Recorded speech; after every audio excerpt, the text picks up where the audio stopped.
يا أيها النبي لم تحرم ما أحل الله لك تبتغي مرضات أزواجك والله غفور رحيم قد فرض الله لكم تحلة أيمانكم والله مولاكم وهو العليم الحكيم وإذ أسر النبي إلى بعض أزواجه حديثا فلما نبأت به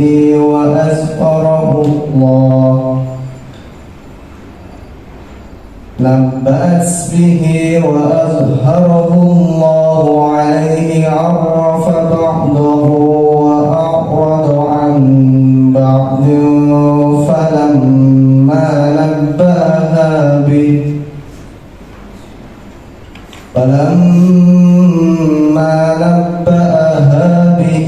قالت من أنبأك هذا قال نبأني العليم الخبير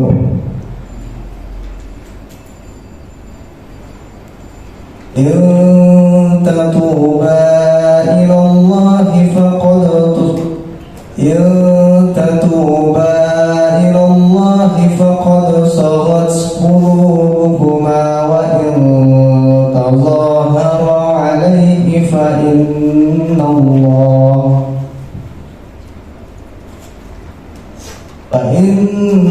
الله هو مولاه وجبريل وصالح المؤمنين والملائكة بعد ذلك ظهير عسى ربه إن طلقكن أن يبدله أزواجا خيرا منكن مسلمات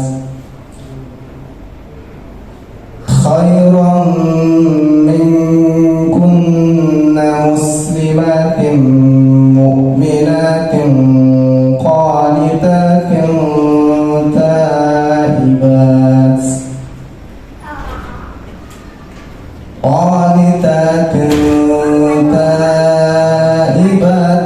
عابدات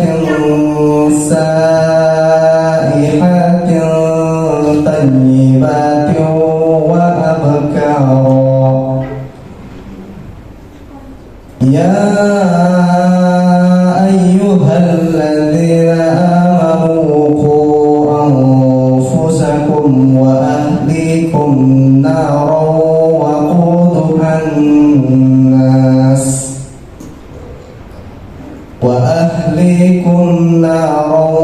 وقودها الناس والحجارة عليها ملائكة غلاظ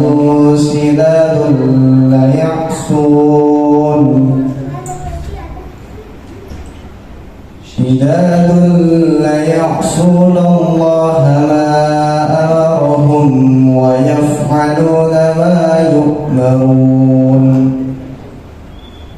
يا أيها الذين كفروا لا تعتذروا اليوم إنما تجزون ما كنتم تعملون.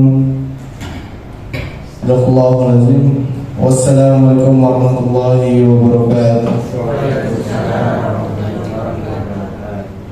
Bismillahirrahmanirrahim. Assalamualaikum warahmatullahi wabarakatuh. Alhamdulillah alladzi arsala rasulahu bil huda wa dinil haq liyudhhirahu 'ala dini kullihi wa kafa billahi syahida. Asyhadu an la ilaha illallah wahdahu la syarikalah wa asyhadu anna Muhammadan abduhu wa rasuluh. Allahumma shalli wa sallim wa barik ala Muhammadin wa ala alihi wa ashabihi wa man ittaba'a hudahu wa mawala. Subhanaka la ilma lana illa ma 'allamtana innaka antal alimul hakim.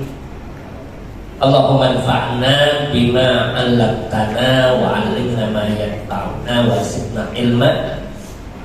Allahumma inna nas'aluka ilman nafi'an wa rizqan thayyiban wa amalan mutaqabbalan. Ikhwatul iman yang dimuliakan Allah Subhanahu wa taala, alhamdulillah, puji syukur selalu dan senantiasa kita panjatkan kepada Allah Subhanahu wa taala. Karena dengan nikmatnya, qudratnya, iradatnya, pada malam hari ini kembali kita dipertemukan oleh Allah Subhanahu wa taala. Salawat dan salam senantiasa tercurahkan kepada Nabi Muhammad sallallahu alaihi wasallam, keluarganya, para sahabatnya, dan siapa saja yang mengikutinya hingga yaumul qiyamah. Ikhwatul iman yang dimuliakan Allah Subhanahu wa taala, pada malam hari ini bahasan kita akan mengangkat sebuah tema, sebuah bahasan meningkatkan kualitas ibadah. Kita coba untuk membahas tentang sebuah tema meningkatkan kualitas ibadah. Kenapa ini menjadi tema bahasan kita? Bahwa yang pertama harus kita ketahui dan kita pahami bahwa ibadah itu adalah tugas hidup. Jadi ibadah itu adalah tugas hidup kita. Tugas hidup yang Allah berikan kepada kita, itu ibadah. Allah nyatakan dalam surat Al-Dariyat surat 51 ayat yang ke-56, wa ma khalaqtul jinna wal insa illa liya'budun. Dan tidaklah diciptakan jin dan manusia itu melainkan hanya untuk beribadah. Di tugas kehidupan, tujuan penciptaan yang Allah berikan kepada kita itu ibadah. Ingat, kalau diberikan fungsi hidupnya untuk ibadah, kalau tidak kita melaksanakan fungsi hidup itu, maka sama saja kita menjadi ciptaan yang tidak berharga. Jadi kalau tidak ada fungsinya, handphone sebagus apapun handphone kita, tapi ketika digunakan telepon nggak ada kuota, nggak ada pulsa itu ya, teleponnya mahal, fungsinya nggak berjalan, maka tidak bermanfaat. Nah, ini fungsi hidup kita. Jadi Allah ciptakan kita itu untuk beribadah, sehingga nanti dalam ayat yang Allah sebutkan dalam surat Al-An'am itu ayat 122, Allah sebutkan kepada kita dalam surat Al-An'am itu bahwa orang yang tidak ibadah Allah perumpamakan seperti orang yang masih berada dalam kegelapan, tidak bisa keluar dari kegelapan, seperti orang yang masih dalam keadaan mati. Itu orang yang tidak ibadah. Awaman kana mayyitan fa ahyaynahu wa ja'alna lahu nuran yamshi bihi bin-nas kama masaluhu bid-dhulumati laisa bi kharijin minha. Surat Al-An'am ayat 122. Mudah-mudahan belum tidak lama. Dicari terus kata ayat 122 ya. Dalam kata itu, apakah awaman kana mayitan, apakah yang mati, kata mereka, fa ahyainahu, maka kami hidupkan dia, wa ja'alna lahu nuran yamshi bihi finnas, Allah berikan baginya cahaya, dengan cahaya itu dia berjalan dalam kehidupan dunia di hadapan manusia. Kama masaluhu fitulumat, apakah sama dengan orang yang masih ada dalam kegelapan? Laisa bi khariji minha, yang tidak bisa keluar dari kegelapan itu. Allah berikan perumpamaan itu. Jadi orang yang menjalankan fungsi hidupnya, dia berjalan dalam kehidupan dunia, memiliki panduan cahaya pedoman dalam hidupnya.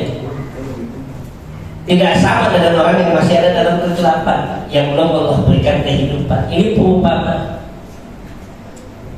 Nah, ini yang pertama yang harus kita pahami. Ketika kita bicara tentang kualitas ibadah kita, maka yang harus kita pahami bahwa ibadah itu adalah tugas kehidupan yang Allah berikan. Yang kedua, jangan mengartikan ibadah itu dalam arti sempit. Itu ibadah. Ibadah itu sholat, zakat, puasa, haji, sedekah misalnya. Itu memang ibadah. Tapi jangan mengartikan ibadah itu dengan sesuatu yang sempit. Apa definisi ibadah itu? Dalam putusan tarjih, ya, dalam putusan tarjih itu disebutkan bahwa ibadah itu ma yataqarrabu ilayya, atau ma yataqarrabu ilallahi azza wa jalla biimtisali awamirihi wa ijtinabin nawahihi wal amila bima adina bihi syari'. Ada 3. Ibadah itu apa? Ibadah itu dimensinya, definisinya itu mencakup apa saja yang mendekatkan diri kita kepada Allah. Itu ibadah. Jadi apa saja kalau mendekatkan diri kita kepada Allah menjadi ibadah. Maka nanti Imam Ibnu Taimiyah menyebutkan ibadah itu ismun jami' li kulli ma yuhibbuhullah wa yarda, yang mendekatkan diri kepada Allah, yang mendatangkan cinta dan ridha Allah, itu jadi ibadah. Apa saja itu? Dirumuskan oleh putusan tarjih itu biimtisali awamirihi. Ibadah itu dimensinya melaksanakan apa yang diperintahkan, itu ibadah. Sholat, zakat, puasa, haji, sedekah, berbuat baik kepada tetangga, itu ibadah. Meninggalkan yang dilarang, wajtinabun nawahi, meninggalkan yang dilarang juga dimensinya ibadah. Jadi ibu, kita meninggalkan apa yang dilarang itu jadi ibadah, dapat pahala. Kita tidak berbohong, misalkan, padahal ada kesempatan berbohong. Ada kesempatan berbohongin istri, misalkan. Tapi yang ketawa duluan gitu ya, Mas Eko itu ya. Ada kesempatan membohongin istri misalkan, terus kita tinggalkan, itu ibadah. Alhamdulillah. Ya. Banyak dulu saya berarti. Jadi meninggalkan yang dilarang itu bernilai ibadah. Jadi ada nilai ibadahnya di situ. Dan yang ketiga dimensi ibadah itu apa? Dimensi ibadah itu yang ketiga adalah wal amila bima adina bihi syari', melakukan yang dibolehkan dalam syariat. Apa saja yang dibolehkan? Yang mubah, makan, minum, tidur, healing-healingnya, jalan-jalan gitu ya. Ini bisa jadi ibadah. Nanti ada syarat-syaratnya itu tadi. Bahwa yang mubah itu bisa jadi ibadah selama dilakukan tidak berlebihan. Makan itu jadi ibadah, minum jadi ibadah, tidur ibadah. Tapi kalau tidur berlebihan tidak jadi ibadah. Tidurnya berlebihan, bangun tidur gitu ya. Nah, itu tidak jadi ibadah. Jadi kalau dia melakukan yang dibolehkan, makan dan minum, ibu kita makan, kita minum, itu ada nilai ibadah di situ. Jadi ibadah itu mayataqarrabu ilayya ilallahi azza wa jalla bi imtisali awamirihi wa ijtinabun nawahi wal amila bima atina bihi syar'i. Itu dimensinya luas. Jadi mulai dari bangun tidur sampai mau tidur lagi itu bisa bernilai ibadah. Yang membedakannya apa tuh? Ya, bagaimana supaya bisa ibadah tuh anak muda? Kalau tidurnya mau jadi ibadah gimana itu? Ya, bulan Ramadan aja ya tidur mulu. Jadi, gimana supaya tidurnya jadi ibadah? Tidurnya dengan teratur, ya, menjaga waktu, ya, berwudu dulu sunahnya, membaca doa dulu. Itu tidurnya menjadi ibadah. Niat istirahatnya itu jadi ibadah. Jadi semua dimensi itu ada nilai ibadah. Letihnya kita di rumah tangga itu ibadah. Letihnya kita dalam pekerjaan itu ibadah. Jadi nggak ada yang sia-sia. Tidak ada yang sia-sia dari kehidupan kita, dan itu makna yang Allah katakan dalam ayat tadi, wa ma khalaqtul jinna wal insa illa liya'budun.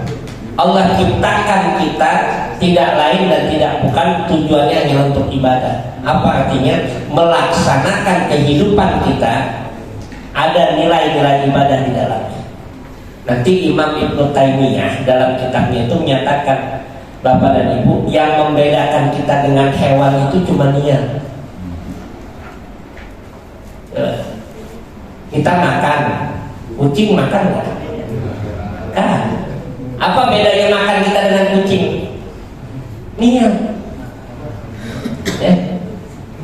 Kita tidur, kucing juga tidur. Apa bedanya kita dengan kucing tadi? Ya niatnya.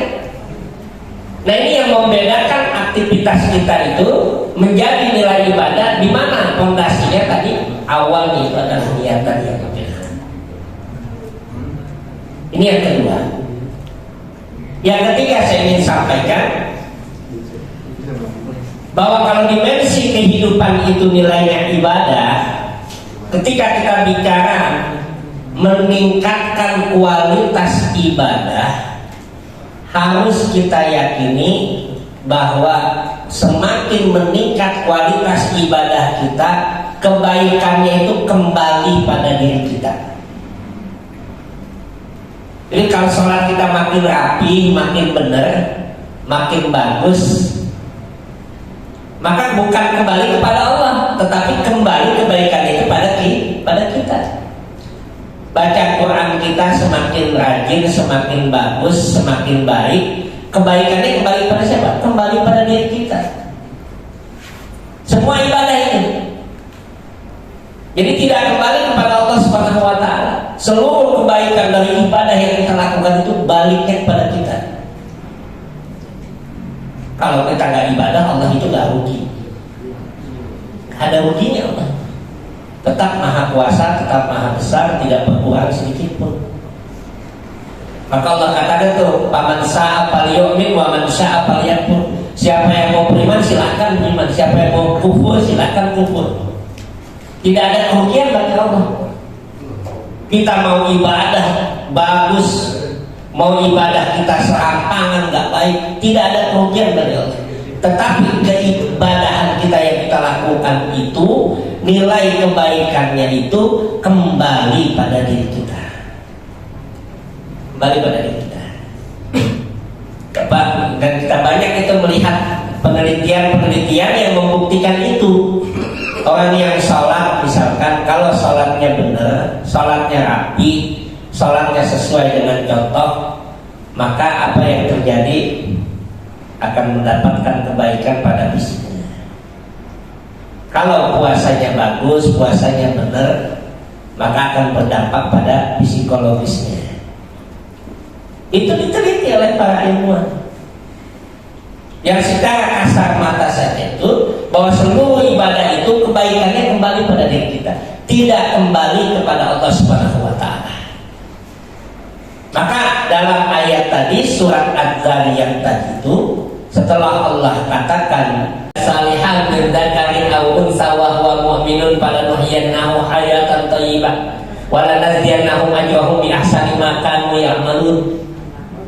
Surat An-Nahl ayat 97.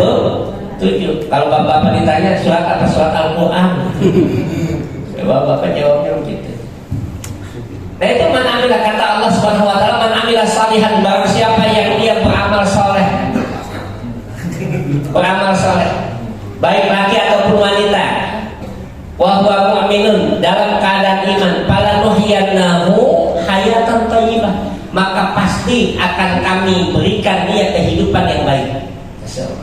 Di mana kehidupan yang baik itu? Di dunia. Karena kehidupan yang akhirat itu bukan lagi kehidupan yang baik, kehidupan yang lebih baik. Kata Allah tadi itu, walanuhyiyannahu hayatan thayyibah walanadziyannahum ajrahum bi ahsani ma kanu ya'malun. Dan nanti akan kami balas dalam kehidupan akhirat itu dengan balasan yang lebih baik. Maka Bapak dan Ibu coba perhatikan, kita kalau nyari di dunia yang lebih baik nggak pernah ketemu. Nggak ada. Paling saya kayaknya kalau udah punya rumah lebih baik nih. Besok udah punya rumah, pengen lagi yang lain. Ya kan? Lebih baiknya cuma sebentar ya. Kalau saya punya kendaraan, kayaknya lebih baik nih. Kalau sebentar, pengen lagi yang lain. Lebih baiknya cuma sebentar. Tapi kalau di akhirat itu lebih baik. Kalau di dunia kata Allah itu falanuhyiyannahu hayatan thayyibah, Allah berikan saja kehidupan yang baik, bukan kehidupan yang lebih baik. Kenapa? Karena yang lebih baik itu di akhirat. Walal akhiratu khairu wa abqa. Walal akhiratu khairul laka minal ula. Itu akhirat. Tapi kalau dunia itu cukup baik saja. Maka jangan mendoai Allah jadikan di dunia ini saya lebih baik. Enggak itu. Paling sebentar kita rasain. Yang belum punya pasangan mungkin, ya Allah kalau udah punya pasangan ini baik nih. Ya. Kalau sudah punya pasangan, aduh. Bahasa aja. Orang-orang ini ada aduh.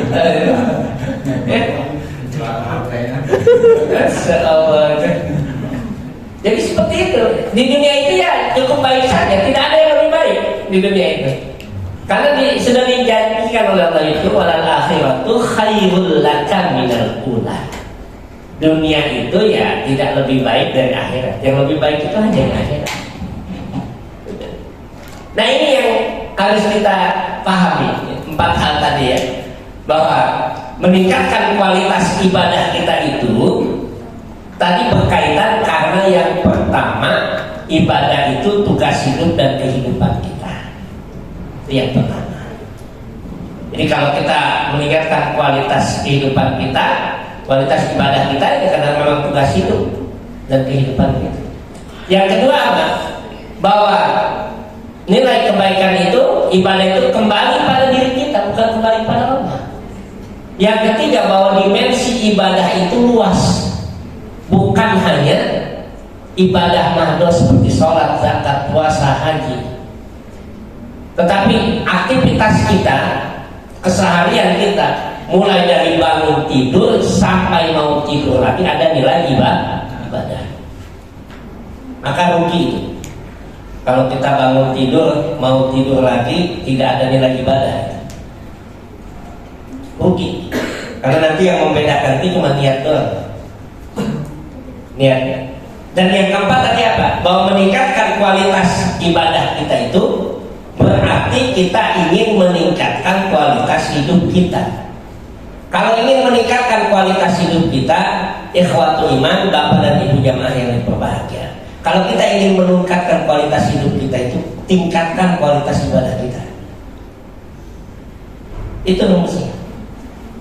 Jadi kalau kita meningkatkan kualitas hidup kita, hidup kita semakin berkualitas, maka kualitas ibadah kita itu kita tingkatkan. Itu rumus yang kita pakai.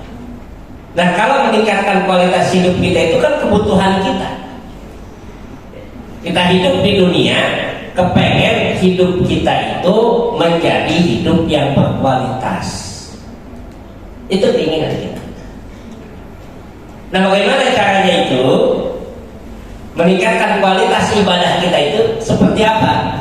Pertama, ikhwatul iman yang dilakukan Allah Subhanahu wa taala, meningkatkan kualitas hidup kita itu dengan ibadah tadi, meningkatkan kualitas ibadah kita tadi itu dengan apa? Satu yang harus kita lakukan, meningkatkan ilmu kita. Kualitas ilmu kita, pemahaman kita itu harus kita tingkatkan. Kenapa? Karena kalau kualitas ilmu kita itu semakin baik, semakin meningkat, kualitas ibadah kita juga akan semakin naik. Karena apa? Karena ilmu itu syaratnya untuk diterima ibadah kita. Kan ilmu. Coba bayangkan antara orang yang berilmu dengan orang yang tidak berilmu, sama nggak ibadahnya? Enggak. Orang yang dia tahu ilmunya tentang sholat dengan orang yang tidak pernah tahu tentang sholat, tidak sama itu ibadah sholat. Jadi tingkatkan kualitas ilmu kita. Kenapa? Karena dengan ilmu tadi itu Allah akan mengangkat derajat kita. Surat Al-Mujadalah itu ya, surat Al-Mujadalah surat ke-50 berapa itu? Ya, ini betul ini. Kelihatan nggak? 58 ayat 11 ya. Yarfa'illahu alladhina amanu minkum walladhina utul ilma darajat. Adanya di tengah-tengah ayat. Yarfa'illahu alladhina amanu minkum, Allah akan angkat derajat. Yarfa'illahu alladhina amanu minkum, orang yang beriman di antara kalian, Allah angkat derajatnya. Walladhina amanu, yarfa'illahu alladhina amanu minkum walladhina utul ilma, dan juga orang-orang yang berilmu. Jadi orang yang beriman derajatnya tinggi, orang yang beriman ditambah ilmu derajatnya lebih tinggi lagi. Kenapa bisa begitu? Karena ilmu itu yang akan mengantarkan kepada kualitas amal. Banyak orang tanpa ilmu, misalkan ditanya, ibu tahu sholat istikharah? Oh tahu, sholat istikharah itu kayak apa? Sholat istikharah itu? Oh sholat istikharah itu sholatnya 2 rakaat, ya kan? Kemudian baca doa istikharah. Tak baca doa istikharah, apa yang kita minta dengan istikharah itu nanti kita dapat mimpi. Kalau nggak tahu itu, pasti dia akan lakukan itu. Oh iya, dapat mimpi. Tapi kalau dia berilmu, dia tahu oh tidak. Dalam sholat istikharah kita tidak minta mimpi. Yang kita minta apa? Kebaikan dari pilihan kita.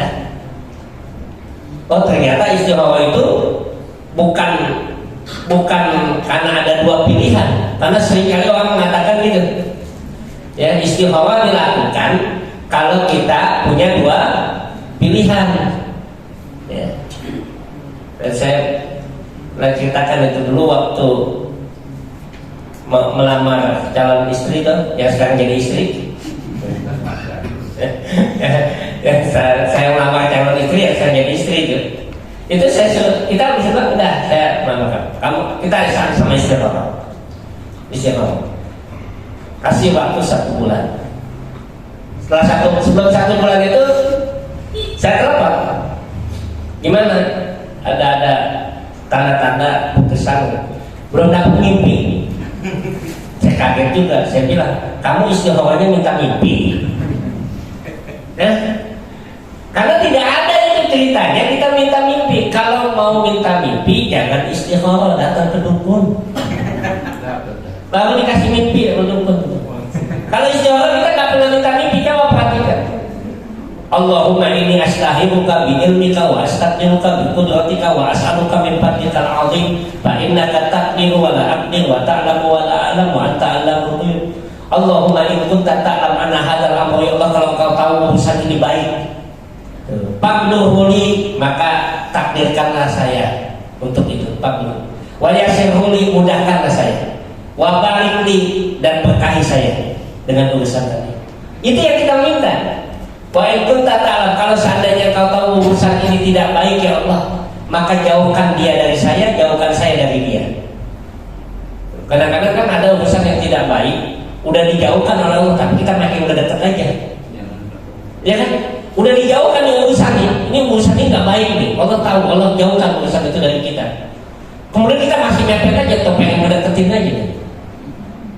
Yang kita minta itu faqdur ini. Kalau memang baik maka takdirkan saya. Tapi kalau tidak baik, wasrifni anhu, jauhkan urusan itu dari saya dan jauhkan saya dari urusan itu. Waqduril khaira haitsu makan, ya Allah, takdirkan yang baik dari mana saja. Kita nggak tahu yang baik dari mana saja. Itu yang kita minta. Wahdini bihi, jadikan saya ridho dengan apa yang kau tetapkan. Ada minta mimpi di situ? Tapi kenapa orang di masyarakat munculnya mimpi? Nggak ada. Yang kita minta itu ketetapan hati kita dalam keputusan yang kita ambil, kebaikan dari urusan kita. Itu salat istikharah. Ada lagi dalam salat istikharah itu katanya kalau punya 2 pilihan, kalau 1 pilihan nggak ada istikharah. Apalagi kalau 3 pilihan. Waduh. Jadi nggak pakai istikharah lagi nanti itu ya. Nomor 1.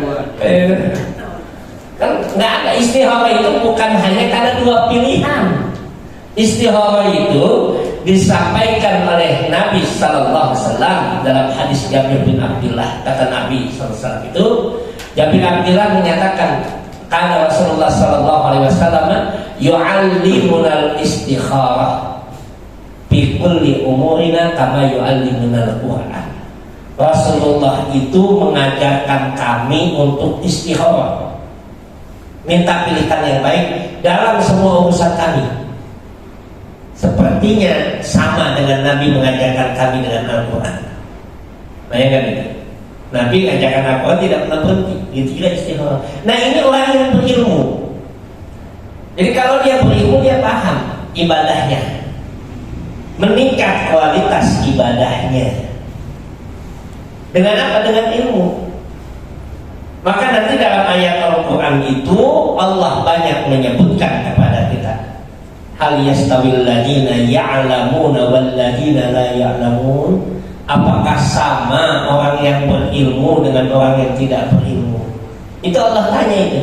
Yang disampaikan oleh para ahli tafsir, kalimat itu adalah tanbih, peringatan, istifham lil inkari, yaitu kalimat tanya untuk mengingkari, walitaunzi, dan untuk melecehkan.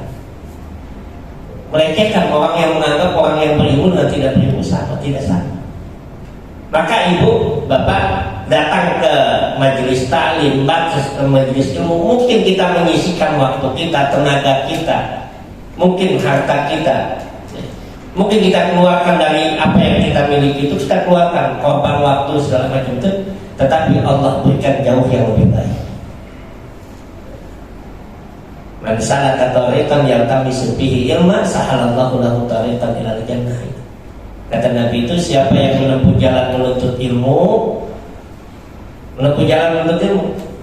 meringankan langkah yang menuntut ilmu, Allah akan memudahkan jalan yang menuju surga. Mau mudah apa mau susah? Susahnya. Tetap pengen mudah ya, ya. Kenapa kata para ulama itu? Kenapa Nabi menyatakan Allah mudahkan langkahnya menuju surga? Karena dengan ilmu itu dia mudah untuk beramal, mudah untuk beraktivitas beribadah dengan baik. Nah ini. Jadi meningkatkan kualitas keilmuan itu akan meningkatkan kualitas ibadah kita. Oh ternyata ini nggak boleh, oh ini boleh. Oh kalau sholat jamaah kosor begini sholatnya, itu tadi kan kita diskusikan itu ya. Oh sholat jamaah itu seperti ini, ada masalah. Kalau kita tidak tahu dulu, apalagi sekarang bulan Rajab, sudah beberapa hari ini tawa di saya itu suka nulis tawa itu, tanya agama lewat WA. Jadi saya kasih tulis arsipnya itu tawa gitu ya. Tanya agama lewat WA itu yang muncul pertanyaan itu seputar bulan Rajab, keutamaan bulan Rajab. Kalau kita beli enak, mau ada berita apapun kita nggak bakal goyah. Kenapa? Karena ini bulan Rajab betul bulan yang mulia. Saharun min ashuril hurum, salah satu bulan di antara bulan yang diharamkan. Bulan haram itu artinya bulan haram itu bulan yang dimuliakan. Itu bulan Rajab, bulan yang dimuliakan oleh Allah Subhanahu wa taala. Apa artinya? Bulan yang dimuliakan itu ada 4. Dzulqa'dah, Dzulhijjah, Muharram dan Rajab. Dan bulan yang dimuliakan. Apa artinya? Bulan yang dimuliakan itu, beribadah di bulan itu pahalanya lebih besar di sisi Allah. Itu bulan haram. Berbuat dosa dan maksiat di bulan itu dosanya lebih besar. Kenapa? Karena menodai bulan yang diharapkan, yang dimuliakan oleh Allah. Itu bulan haram. Ibadahnya apa? Dalam bulan Rajab tidak ada ibadah khusus, nggak ada. Yang ada memperbanyak ibadah-ibadah umum. Sholat kita, kalau misalkan kita sholatnya ditambahkan dalam bulan Rajab, kan mumpung bulan Rajab saya mau sholat sunnah, jangan subuhnya 4 rakaat, nggak bisa ya. Saya pengen sholat mumpung bulan Rajab, sholat subuhnya 4 rakaat, ya nggak bisa. Tambah dengan sholat sunnah, sholat malam. Mumpung bulan Rajab kita puasa sunnah, pengen puasa Daud, silakan puasa Daud. Hanya pada bulan Ramadan, bulan Rajab doang. Iya. Kalau misalkan bulan Rajab pengen puasa Daud plus, ada puasa Daud plus itu. Ya, dulu ada jamaah itu suami istri itu puasa Daud plus. Tapi sekarang sehat semuanya. Ada umurnya sekitar hampir 79 di suami. Sudah kan masih ikut demo. Ya, kalau standarnya kalau masih ikut, wah segala itu. 79. Puasanya itu Daud besar tanya. Dia tidak bisa dari muda, dari saya keluar pondok itu sudah kenal dengan beliau, dengan anak-anak yang ngaji itu. Sekarang anaknya dokter Ikin. Itu sudah saya kenal. Jadi orang keluar itu puasa, suami istri itu puasa Daud. Dan sehat. Daud plus gimana Pak? Saya tanya. Daud plus itu saya puasa Daud. Kalau ketemu hari Senin dan Kamis saya puasa lagi. Masya Allah. Kalau ketemu Ayyamul Bid puasa lagi 3 hari. Jadi dalam saya hitung ini berarti Bapak tidak puasanya 1 bulan berapa hari katanya. Yang paling sekitar tidak puasanya itu 4 hari atau 5 hari. Selebihnya puasa. Masya Allah. Saya belum sanggup kalau saya puasa itu sahur bareng istri, puasa sunnah, ntar jam 9 udah 2 Padang. Terus nggak sanggup tuh. Itu luar biasa. Jadi boleh bulan Rajab kita tingkatkan itu. Baca Quran kita mau perbanyak bulan Rajab. Sholat malam kita di mumpung di bulan Rajab kita perpanjang, kita perbanyak sholat malam kita dengan sungguh-sungguh. Boleh mumpung di bulan Rajab, pahalanya lebih besar. Tapi tidak ada amalan khusus. Berbeda dengan bulan Muharram yang lain. Dzulqa'dah, Dzulhijjah, Muharram ada ibadah tertentu yang utama. Contoh misalkan Dzulqa'dah dan Dzulhijjah ada ibadah haji, ada ibadah kurban. Muharram ada puasa Muharram. Tapi bulan Rajab tidak ada ibadah khusus. Sampai para ulama ada yang ditanya, kenapa dalam bulan Rajab, bulan haram, tapi tidak ada ibadah khusus? Apa jawaban para ulama? Diperhatikan jawaban orang yang berilmu itu. Para ulama itu mengatakan, justru disitulah kemurahan Allah SWT dengan tidak membatasi ibadah tertentu di bulan Rajab, terbuka bagi kita untuk banyak melakukan ibadah-ibadah lain. Jadi itu luar biasa jawabannya. Jadi terbuka bagi kita untuk melakukan ibadah-ibadah lain. Ibadah sebanyak-banyaknya, tidak ditentukan selama itu ibadah, maka ada nilai memuliakan bulan yang diharapkan. Tahu dari mana itu? Dengan ilmu.